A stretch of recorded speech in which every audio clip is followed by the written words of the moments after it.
प्यारे विद्यार्थियों, हिंदी साहित्य बीए प्रथम वर्ष प्रथम प्रश्न पत्र की ऑनलाइन कक्षा में आपका फिर से स्वागत। आज हम सूर्यकांत त्रिपाठी निराला की कविता जागो फिर एक बार पढ़ेंगे।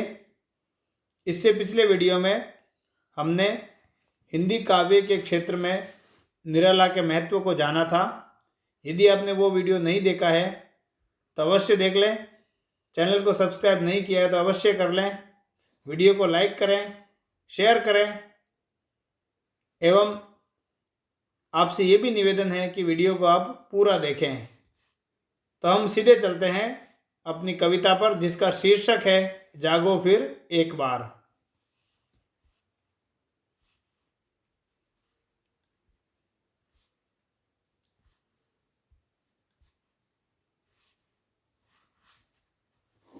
तो हम प्रारंभ करते हैं। जागो फिर एक बार। जागो फिर एक बार, प्यारे जगाते हुए हारे, सब तारे तुम्हें। अरुण पंख तरुण किरण खड़ी खोल रही द्वार।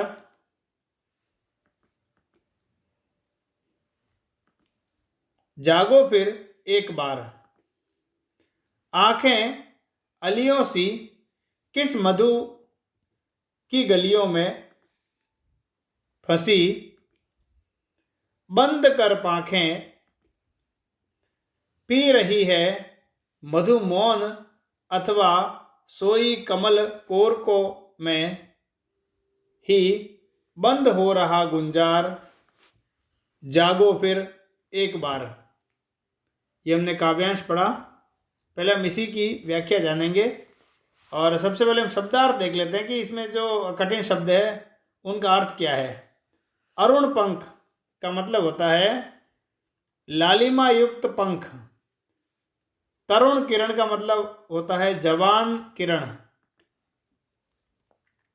और अलियों सी यानी भौरों के समान। मधु रस अर्थात शहद। पांखें अर्थात पंखुड़ियां। कमल कोरकों अर्थात कमल के पत्तों। सबसे पहले हम इसके प्रसंग की बात कर लेते हैं कि छायावाद के यशस्वी कवि सूर्यकांत त्रिपाठी निराला द्वारा रचित कविता जागो फिर एक बार से ये काव्यांश अवतरित है। और इस काव्यांश में सूर्य, तारों आदि प्राकृतिक उपादानों के द्वारा कवि ने भारतीयों को जागृत होने का संदेश दिया है। अर्थात भारतीयों को प्राकृतिक उपादानों के माध्यम से जगाया है। अब हम इसकी व्याख्या देख लेते हैं कि उपर्युक्त पंक्तियों में कवि भारतीयों को उद्बोधनात्मक शैली में कह रहे हैं कि हे भारतवासियों, आलस्य की निद्रा को त्याग कर एक बार फिर जाग जाओ। फिर वो कहते हैं कि प्यारे भारतवासियों, ये तारे भी जगमग कर जगाते हुए हार चुके हैं और बाल सूर्य यानी लालिमा युक्त जो सूर्य होता है, सुबह सुबह का सूर्य होता है, बाल सूर्य की अरुण प्रातःकालीन लाल लाल किरणें भी उत्साहपूर्वक तुम्हारे द्वार खोल रही है, अर्थात तुम्हारे द्वार पर दस्तक दे रही है। अतः एक बार फिर जाग जाओ। फिर वो कहते हैं कि तुम्हारी आंखें भौरों के समान रूप की लिप्सी या रूप की लिप्सी होकर यानी रूप की लिप्सा में खोकर किन मधुरूपी सांसारिक आकर्षणों में फंसी हुई है। अर्थात सांसारिक आकर्षणों को देखकर अपने कर्तव्य को जो भूल जाते हैं, उन्हें कहा गया कि तुम्हारी आंखें आखिर में सांसारिक आकर्षणों में क्यों फंसी हुई है और पलकों को मूंदकर निश्चिंत होकर मधुपान कर रही है।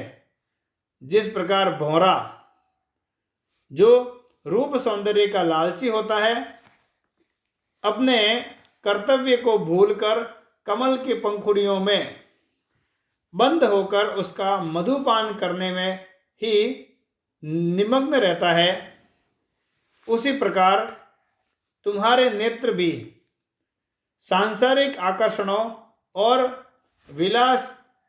विलासिताओं में कर्तव्यच्युत होकर निमग्न है, ऐसा मुझे प्रतीत होता है। फिर वो कहते हैं कि उस भंवरे की भांति धीरे धीरे तुम्हारा कर्तव्य करने का जो स्वतंत्र गुंजार है वो भी मिटता जा रहा है। अतः अपनी विलास क्रीड़ा को छोड़कर, आलस्य को छोड़कर, अकर्तव्य को त्याग कर तुम पुनः जाग जाओ। ये इस काव्यांश का अर्थ है, इसकी व्याख्या है। विशेष में हम लिख सकते हैं कि कवि ने तारों एवं अरुण सूर्य की किरणों से प्रेरणा लेकर भारतीयों को नव जागरण का संदेश दिया है। अगला हम लिख सकते हैं कि भारतीयों के आलस्य की तुलना विलासी भंवरे से करके कवि ने विलासिता पर कटु व्यंग्य किया है। फिर हम कह सकते हैं उपमा, अनुप्रास एवं संदेह अलंकारों का प्रयोग इसमें किया गया है। इससे भाषा सुंदर बन पड़ी है और इसकी जो भाषा शैली है वो सरल है, स्पष्ट है और उद्बोधनात्मक है।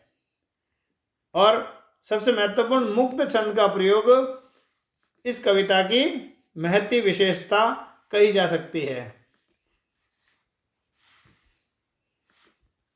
अब हम देखते हैं इसका अगला काव्यांश जो कि बहुत ही महत्वपूर्ण है। अस्ताचल ढले रवि शशि छवि विभावरी में चित्रित हुई है, देख यामिनी गंधा जगी एक टक चकोर कोर दर्शन प्रिय आशाओं भरी मौन भाषा बाहु ये है बहु भावमयी घेर रहा चंद्र को चाव से शिशिर बार व्याकुल कुल खुले फूल झुके हुए आया कलियों में मधुर मद और यौवन उभार जागो फिर एक बार पियू रव पपी है प्रिय बोल रहे पियू रव पपी है प्रिय बोल रहे सेज पर विरह विदग्धा वधु याद कर बीती बातें रातें मन मिलन की मूंद रही पलकें चारों नयन जल ढल गए लघुतर कर व्यथा बार जागो फिर एक बार। ये काव्यांश है। इसके शब्द हम देख लेते हैं। शब्दार्थ पहले। अस्ताचल, अस्ताचल का मतलब होता है पश्चिम दिशा की ओर, पश्चिम दिशा जहाँ पर सूर्य अस्त होता है। और रवि का मतलब हम सब जानते हैं सूर्य। शशि का अर्थ होता है चंद्रमा। विभावरी का मतलब रात्रि। यामिनी गंधा का मतलब होता है रात कली, रात रानी भी कहते हैं। जो सुगंधित फूल होता है उसको यामिनी गंधा कहते हैं। कोर यानी किनारे, चाव यानी चाहत, प्रेम भी कह सकते हैं अपन। और मधुर का मतलब होता है हृदय में नशा। पीयू रव का मतलब होता है प्रिय स्वर। रव का मतलब ध्वनि भी होता है। विरह विदग्धा का मतलब होता है प्रेम में पीड़ित, जो विरह में जलने वाली है उसको बोलते हैं। मुंह बंद करना। चारों का मतलब होता है सुंदर। और व्यथा का मतलब होता है दुख। इसका प्रसंग भी पूर्ववत है, इसमें भी प्राकृतिक उपादानों के माध्यम से भारतीयों को जागृत किया है, जिसमें प्रकृति का वर्णन है। इसकी व्याख्या भी देख लेते हैं कि कवि ने भारतीयों को जागृत करने के लिए जागृत करने के लिए विभिन्न प्राकृतिक उपादानों का सहारा लेते हुए कह रहे हैं कि भारतवासियों, पश्चिम दिशा में अस्ताचल की ओर ढलते हुए सूर्य को देख चंद्रमा ने भी अपनी चांदनी की सुंदरता रात्रि में बिखेर दी है, और छिटकती चांदनी को देखकर रातकली नामक पुष्प भी रात्रि को गंध से भरने लग गई है, अर्थात रात्रि में गंध बिखेर रहा है वो भी।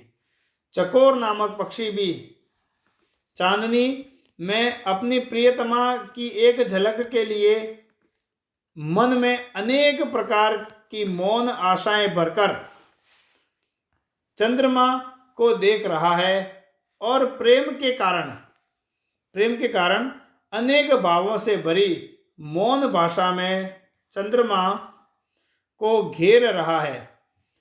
शिशिर ऋतु के बार के कारण मुरझा चुके व्याकुल फूल भी खिलकर अपने ही बोझ से झुके जा रहे हैं, और सूखे पेड़ पौधों की कलियों में भी नवीन यौवन का संचार हो रहा है। उनका नशा जो है वो दिखाई दे रहा है, भरने लगा है। इसके आगे हम ये कह सकते हैं कि अतः तुम अपनी आलस्य वृत्ति को तिलांजलि देकर उसे त्याग कर एक बार पुनः जाग जाओ। फिर कवि आगे कहता है कि कलियों में नया मद एवं यौवन भर जाने से पपीहे भी पीहू पीहू की आवाज लगा रहे हैं। अपनी प्रियतमा से मिलने के लिए तथा प्रिय के विदेश चले जाने के कारण अपनी सेज पर विरह में दुखी दुल्हन भी अपनी और अपने प्रिय की बीती हुई मीठी बातों व मन मिलन की रातों को याद करके सुंदर पलकें मूंद रही है कि काश प्रियतम आ जाए। इस प्रयास में उसकी पलकों के बंद करने से नैनों से अश्रुकण उसकी व्यथा के भार को हल्का कर रहे हैं, क्योंकि जैसे वो अश्रु बहाती है तो उसकी व्यथा कुछ कम हो जाती है, कम करने के लिए दुलक रहे हैं। आंसुओं के दुलकने से उसके वियोग जन्य दुख का भार कम हो गया है। अतः हे भारत व भारतीयों, इन सभी से प्रेरणा लेकर तुम भी एक बार पुनः जागृत हो जाओ।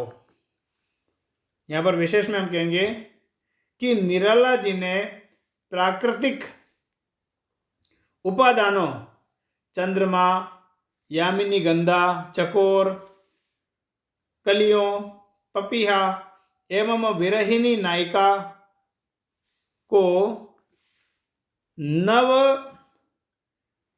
उत्साह में खिलते, हंसते और आशान्वित दिखाकर भारतीयों को जागने का स्तुत्य प्रयास किया है। और उद्बोधनपूर्ण भाषा शैली इसमें भी प्रयुक्त हुई है। संस्कृतनिष्ठ शब्दों के कारण लाक्षणिकता व चित्रात्मकता भी यहाँ पर देखने को मिलती है। उपमा, अनुप्रास के साथ साथ अलंकारों का एक साथ प्रयोग होने से भाषा जो है वो परिष्कृत प्रतीत होती है। भाषा में सौंदर्य की वृद्धि हुई है और कवि का आशावादी जो राष्ट्रीय प्रेमी दृष्टिकोण है वो प्रभावित करता है। तो ये हमने व्याख्या पढ़ी। अगले वीडियो में हम इस कविता को और आगे बढ़ाएंगे। इस वीडियो के अंत तक आप बने रहे। आपका बहुत बहुत धन्यवाद।